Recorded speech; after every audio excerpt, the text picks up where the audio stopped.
Hello, everyone. Welcome to this little bonus episode of The Greats of History, the podcast where we get to know people with the epithet of the Great. And we try to get past the honorific and understand who they were, what they did, and why some people seem to like them so much. I am grateful that you're here.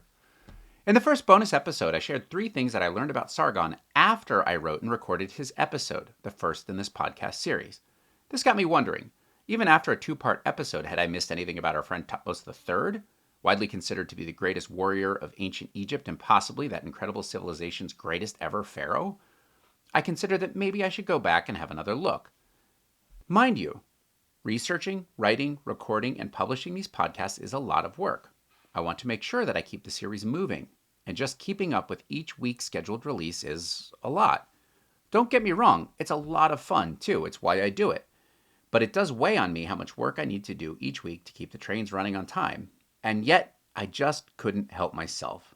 As with Sargon, I wanted to revisit Thutmose because, over the course of working on his episode, I really grew to like the guy. And also, just like Sargon, it turns out that there are some interesting details that offer a little extra depth to our picture of our friend. I'm glad I did this. With a little more digging, it turns out that I underestimated him a bit. Since that's the case, I think I owe it to you and to him to share a few more details. So, I have recorded this second bonus episode with 3 new things that I have learned about our pal, Pharaoh Thutmose III, since parts 1 and 2 aired a little while back. The first of the new details to emerge since his episode aired relates to his early life and education. In the first part of the Thutmose III episode, I discussed a bit about his background and family life. His father was Thutmose II, but despite being a king who ruled at the very apex of Egyptian civilization, little is known about him. Thutmose II also tends to be overshadowed by all the people around him, as his father, Thutmose I, his sister wife, Hatshepsut, and his son, Thutmose III, all rank among the most prominent Egyptian rulers of all time. Thutmose II also doesn't seem to have lived or ruled for a terribly long time. He inherited the throne in his late teens and died at age 30 or 31. And just like so many of the pharaohs we have discussed, his mummy was plundered in antiquity and dumped in that big pile of corpses called the Deir el-Bahari Cache, to which so many royals were relegated after everything of value was stripped from their earthly remains. When his father died, Thutmose III, you will recall, came to the throne long before his majority. His stepmom, Hatshepsut, widow of and great royal wife to Thutmose II, took over as regent. She then went a step further and assumed the role of king, adopting a royal title, donning the pharaonic regalia, and paying no mind to any suggestions that silly rabbit pharaoh is for men. She was cool, and she was a good pharaoh. So here's where I insert the first of the new things that I've learned, and where I definitely underestimated him. In the Thutmose III episode, I said that Hatshepsut sent her young stepson/co-ruler to the army for his apprenticeship, and it was here that the boy began to offer clues of his pending greatness. She did do this, but the hallmarks of the skill and talent that would shine forth later in his career were clear even before he assumed life in the military. The Egyptians, it would seem, took great care in planning a formal education for their young royals and nobles. Even at a young age, and before he went off to the military, Thutmose engaged in a rigorous education that included intellectual, physical, and militaristic components. Boosted by this schooling, Thutmose was clearly more than a fighter, despite my characterization of him as a quote-unquote brawler.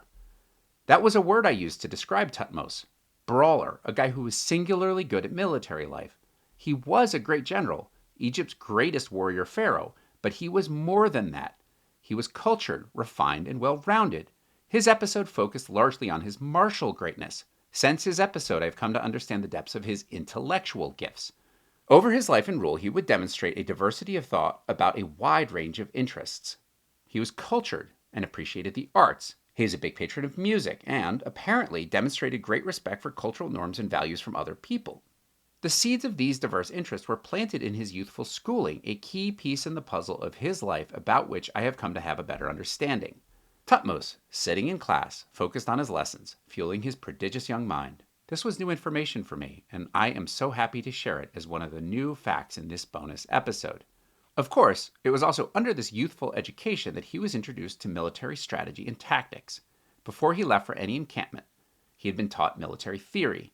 I previously envisioned him as learning on the job, sitting beside more seasoned commanders and soaking things up.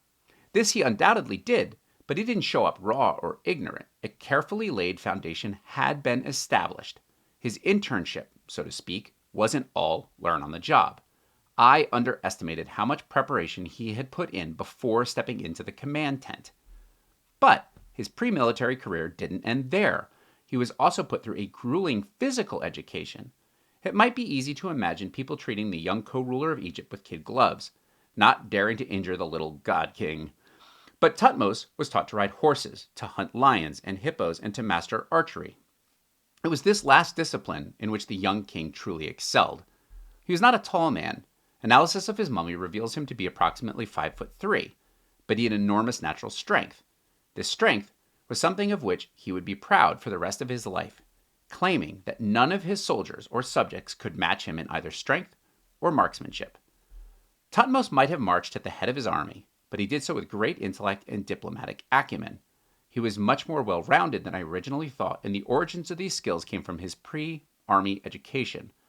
It's easy to picture the pharaoh off on campaign, marching at the head of his army.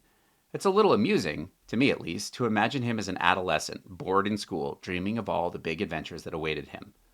So the comprehensive, pre-military education he received is fun. A new fact. New fact number 1. The second fun fact relates to the status of the kingdom when he assumed his sole rule. In his episodes, I shared that Hatshepsut is considered to be one of the better pharaohs in Egyptian history. She definitely didn't ask for permission to get the big job. Instead, she anointed herself as co-ruler to her young stepson. She was more than ambitious. Hatshepsut was downright competent. The kingdom was at peace and was prosperous. But aside from deploying the military, and with it her young co-ruler Thutmose, to protect the kingdom's borders, she largely eschewed military conquest. In this, she continued the policy of her late husband, the short-lived Thutmose II, who likewise looked inward more than outward. In fact, by the time she died and passed sole control to Thutmose III, a bunch of Egyptian colonies and foreign adversaries had gotten quite used to looking around for the Egyptian army and not seeing them anywhere. Thus, when Megiddo rose up in revolt, in events discussed in great detail in his episodes, Thutmose was confronting the reality of waning Egyptian power. It wasn't just disaffection over their subservience to Egypt that had fueled the Canaanite rebellion. It was a very real understanding that Egyptian power had been largely locked inside Egypt's borders for some time. This is also part of what had emboldened the Mitanni, the deadly foe that came closer to anyone else in handing Thutmose his only defeat. Close, but not quite, as you will recall. He never lost a battle, a campaign, or a war. I had believed that Thutmose became king of an Egypt that was a dominant superpower.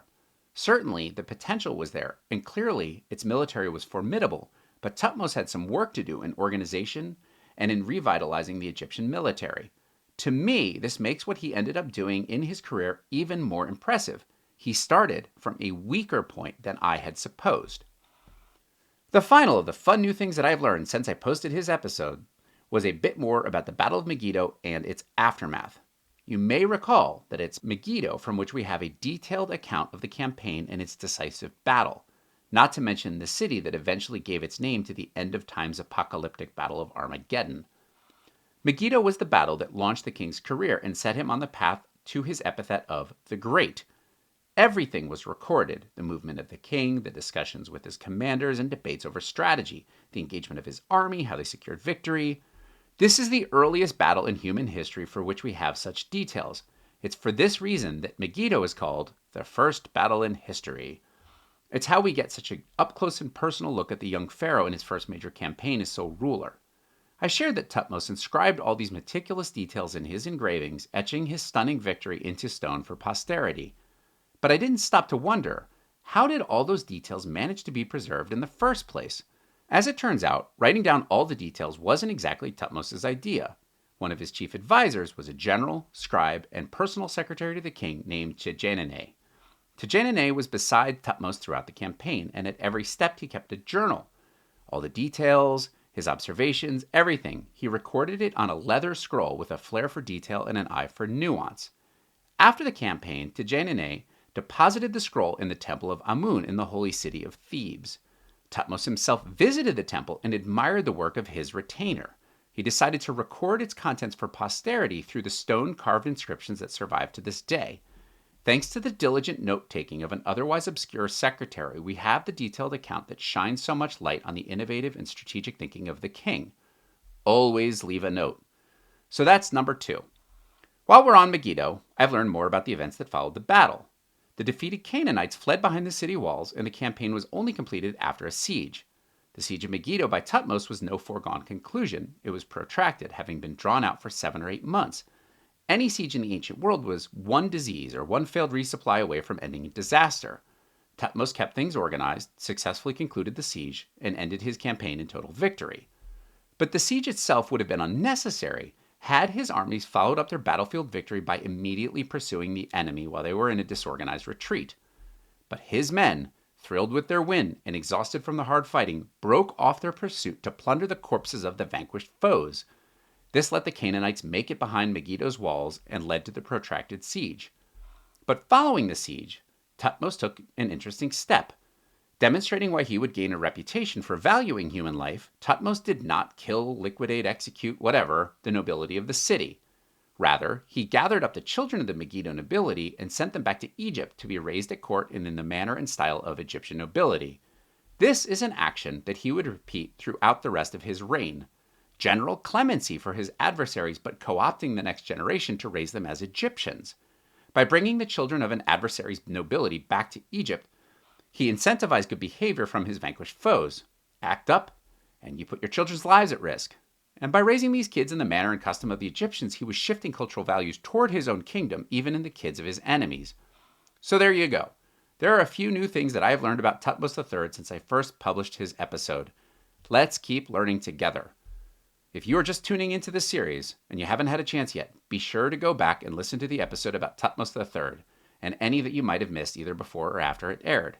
Please be sure to share this show with anyone you think might be interested. I really need and appreciate your help in spreading the word. Thank you all for listening to this bonus episode. I am grateful that you did. This series will continue with its normal release, so join us on the next one when we get to know not one, but 2 rulers who ushered in one of the greatest civilizations of all time, the Persians.